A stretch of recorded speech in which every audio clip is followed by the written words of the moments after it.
അടുത്ത് ശ്യാം അവസാനം ഫോണിൽ വിളിച്ചിട്ട് ഇങ്ങോട്ട് കയറിയോ മച്ചാൻ, ഇവിടെ വന്നിട്ട് പിടിക്കാൻ നോക്ക്. ആ പിടുത്തമാണ് സിനിമയെ കണ്ടത്. അപ്പൊ ഇങ്ങനെ ഓരോ ക്യാരക്ടറും ഈ സിനിമയിൽ കൃത്യമായിട്ടുള്ള ഒരു ആർക്ക് ഉണ്ട്, അവർക്കൊരു ഹൈ പോയിന്റ് ഉണ്ട്.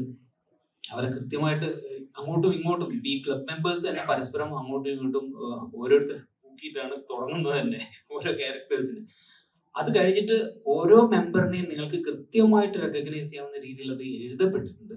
അത് നന്നായിട്ട് ട്രീറ്റ് ചെയ്ത് ഷൂട്ട് ചെയ്തിട്ടുള്ള ഒരു സിനിമയാണ്. അപ്പൊ ഞാൻ സെറ്റിലേക്ക് പോകുമ്പോൾ ഞാൻ ആഷിഖിന്റെ അടുത്ത് ഫസ്റ്റ് പറഞ്ഞൊരു ഏതാ എന്റെ ആദ്യത്തെ എക്സൈറ്റ്മെന്റ് എന്ന് പറയുന്നത് ഒരു ഡയറക്ടർ തന്നെ, അതും ആഷിഖ് ഇതുവരെ ക്യാമറ ചെയ്ത ഒരു സിനിമ നമ്മൾ കണ്ടിട്ടില്ല. ഇതിനു മുമ്പ് ഒരു സിനിമ ചെയ്തിട്ടുണ്ട് ലവ്ലി, അത് ഇനി റിലീസാവാൻ പോകുന്നേ ഉള്ളൂ. അപ്പോൾ അതെനിക്കൊരു എക്സൈറ്റ്മെന്റ് ആയിരുന്നു, എങ്ങനെയായിരിക്കും ആഷിഖ് ചെയ്യുന്നത്. ചിലപ്പോൾ ഒരു ഓപ്പറേറ്റിംഗ് ക്യാമറ വെച്ചിട്ടായിരിക്കും ചെയ്യുന്നത്, പക്ഷെ അങ്ങനെയല്ല. ഒരു സിംഗിൾ ഷോട്ട് പോലും വേറൊരു ക്യാമറമാന് കൊടുക്കുന്നത് ഞാൻ കണ്ടിട്ടില്ല. സെക്കൻഡ് DOP ഉണ്ട്, പക്ഷെ സ്റ്റിൽ ആഷിഖ് എല്ലാം ഷൂട്ട് ചെയ്യുന്നുണ്ടായിരുന്നു. അപ്പോൾ അത്ര രസകരമായിട്ടുള്ള ഒരു സെറ്റും ഒരു വൈബും ഞങ്ങൾക്ക് കിട്ടിയിരുന്നു. അപ്പൊ ആ എനർജി ഇന്ന് സത്യത്തിൽ തിയേറ്ററിൽ ഇരിക്കുമ്പോൾ ടോട്ടൽ ബ്ലാങ്ക് ആയിരുന്നു. ഇത് വർക്ക് ആവുന്നുണ്ടോ ഇത് അറിയുന്നില്ല, കാരണം നമുക്ക് ആ ഒരു ജഡ്ജ്മെന്റ് പോയിരുന്നു. പക്ഷെ പുറത്തിറങ്ങി കഴിഞ്ഞതിന് ശേഷം ഓരോരുത്തർ വിളിക്കുമ്പോഴും തിയേറ്ററിൽ കിട്ടുന്ന റെസ്പോൺസും അത് ഭയങ്കര ഹൈ ആയിരുന്നു. കാരണം നമ്മളൊരു കഥയല്ല ഈ സിനിമ, ശരിക്കും ഇതിന്റെ ഒരു ട്രീറ്റ്മെന്റ് ആണ്. ഈച്ച് ആൻഡ് എവറി ക്യാരക്ടർ ഓരോ പോയിന്റും ഹൈ ആക്കുന്നുണ്ട്.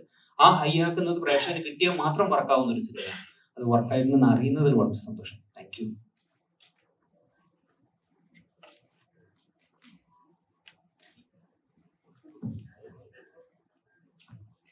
ഒരുപാട് സന്തോഷം ഇങ്ങനെ റൈഫിൾ ക്ലബില് ആഷിഖിന്റെ ഈ പടത്തിൽ എനിക്കും പാർട്ടിസിപ്പേറ്റ് ചെയ്യാൻ പറ്റിയതിൽ ഒരുപാട് സന്തോഷം. ആഷിഖിന്റെ പടങ്ങളൊക്കെ മിക്കവാറും പല പല ജോണറിലുള്ള പടങ്ങളായിരിക്കും, അല്ലെങ്കിൽ ഒരു കംഫർട്ട് സോണിലൊന്നും കയറി ഇരിക്കുന്ന ഒരു പ്രകൃതമല്ലെന്നാണ് എനിക്ക് തോന്നിയിരുന്നത് അദ്ദേഹത്തിന്റെ ഫിലിമോഗ്രാഫിയിൽ കണ്ടിട്ട്. സോ അദ്ദേഹത്തിന്റെ പുതിയൊരു പടം, ആ പുതിയൊരു എക്സ്പെരിമെന്റിൽ എനിക്കും ഒരു ഭാഗമാകാൻ കഴിഞ്ഞാൽ ഒരുപാട് സന്തോഷം. അതുപോലെ തന്നെ എനിക്ക് ഈ സിനിമയിൽ കണ്ടപ്പോൾ വളരെ സന്തോഷം തോന്നി. എന്നേക്കാളൊക്കെ ഉപരി ഇവിടെ ഇരിക്കുന്ന എല്ലാവരും എന്നേക്കാൾ സീനിയേഴ്സ് ആയിരിക്കും നമുക്ക്, പക്ഷെ അഭിനേതായാലും ടെക്നീഷ്യൻസ് ഉണ്ട്, അഭിനേതാക്കളുണ്ട്, എല്ലാവരും ഉണ്ട്. കുട്ടികളെ പോലുള്ള ആൾക്കാരൊക്കെ നന്നായിട്ടുണ്ടാന്ന് പറഞ്ഞപ്പോൾ സത്യത്തിൽ എനിക്ക് ഒരുപാട് ഒരുപാട് ഒരുപാട് സന്തോഷം തോന്നി. എനിവേ ഈ ഗ്രൂപ്പിന്റെ കൂടെ എസ്പെഷ്യലി മൈ സൂസൻ ഒരുപാട് സന്തോഷം.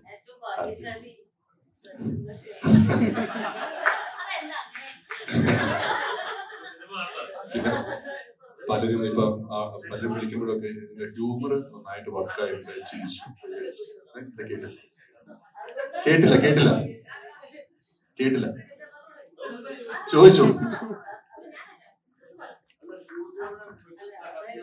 ഷൂട്ട് ചെയ്തു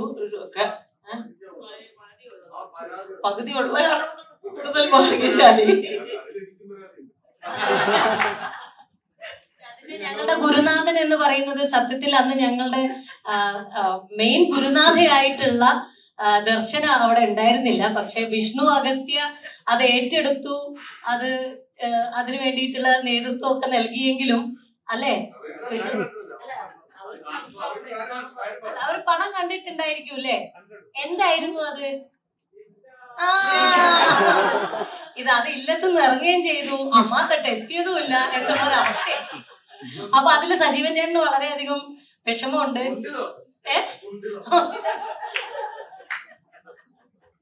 അതെ, അപ്പോ സാരല്ല സജീവൻ ചേട്ടാ, നമുക്കത് ഡിലീറ്റഡ് സീൻസ് എന്ന് പറഞ്ഞിട്ട് ഒരു പീസ് എടുത്ത് അതെ നമുക്ക് ഇനിയും പോരല്ലേ, മതിയായിട്ടല്ലേ, അത് അടുത്ത പാർട്ടിൽ കുറച്ചും കൂടി ഉണ്ടാവുമെന്ന് നമുക്ക് പ്രതീക്ഷിക്കാം. സെക്കൻഡ് പാർട്ടില് ഓണത്തിനല്ലേ.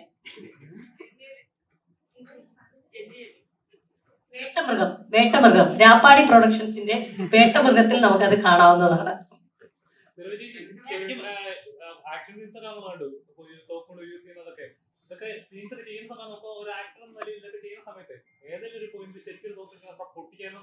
എന്റെ മോനെ അത് കറക്റ്റ് ശരിക്കുള്ള തോക്കാ, അത് ഒറിജിനൽ തോക്ക്, ഒറിജിനൽ ആയിട്ട് പൊട്ടിച്ചതാണ് ഞങ്ങള്. അത് പൊട്ടിച്ച്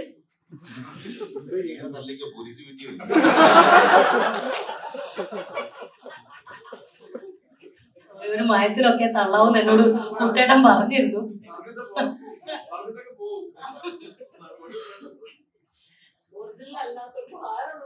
അതെ അതെ, ഒരു 5 കിലോ 6 കിലോ ഉണ്ട് ഓരോ തോക്കും.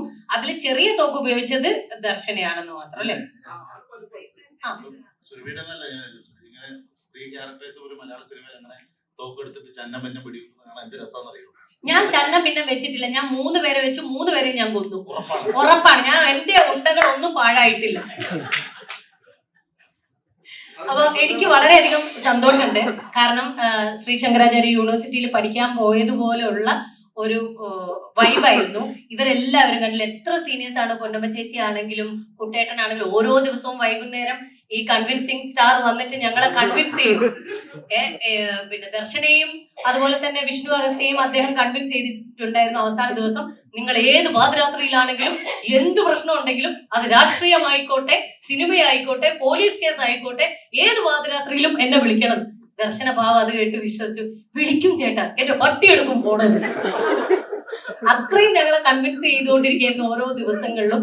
പിന്നെ വാണി ചേച്ചി ആയിക്കോട്ടെ, ഉണ്ണിമംഗോ ആയിരുന്നു ഞങ്ങളുടെ സ്പൈ വർക്ക് ചെയ്തുകൊണ്ടിരുന്നത്. കാരണം കഥയൊന്നും ഞങ്ങൾക്ക് അത്ര ഇതറിയില്ല. അപ്പൊ പെട്ടെന്ന് അവിടെയൊക്കെ പോയി ഇന്ന് ഇങ്ങനെ സംഭവിക്കും അങ്ങനെ സംഭവിക്കും എന്നൊക്കെ ഞങ്ങൾക്ക് പറഞ്ഞു തന്നത് മാംഗോ ആണ്. പിന്നെ സൂരജിനെ പറ്റി ഞാൻ ആവശ്യത്തിൽ